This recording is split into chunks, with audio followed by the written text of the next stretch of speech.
The legacy of a saint lives on in the country that he served nearly 200 years ago.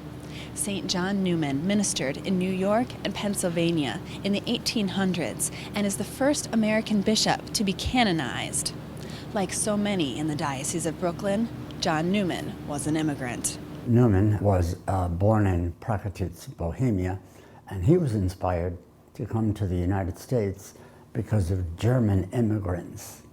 He spoke 11 languages. Just weeks after his arrival in the United States, Neumann was ordained at the church that is now called the Basilica of Old St. Patrick's Cathedral in Manhattan. He was immediately put in charge of a parish that stretched across western New York and into Pennsylvania. Ever perseverant, he endeared himself to German, Italian, French, Dutch, and Irish immigrants, reaching out to them in their own tongue and ministering to their needs. Father Ruskin Piedra carries on the mission of this saint in the Diocese of Immigrants. He directs the Juan Neumann Center that is based in Sunset Park. The center provides legal services to a largely Hispanic immigrant community. Many of those that come here are facing arrest, eviction, or deportation. They're here, they're lost, they don't know what to do or whether anything will happen to them, so we try to reassure them and then see what we could do for them. Here, we tell every single person, if you can't pay, that is not a problem. We take them. In about 13 years, the Juan Neumann Center has served about 3,000 immigrants.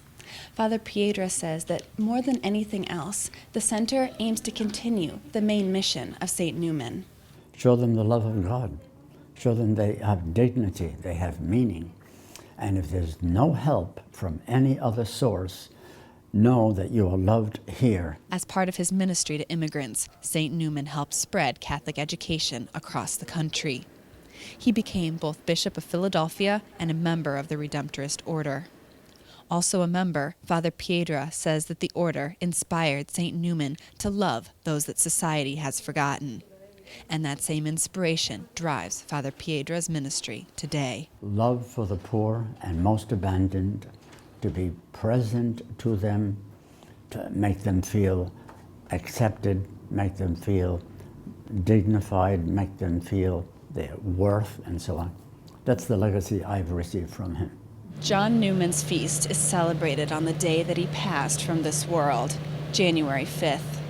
He's buried in Philadelphia and honored by faithful across the country.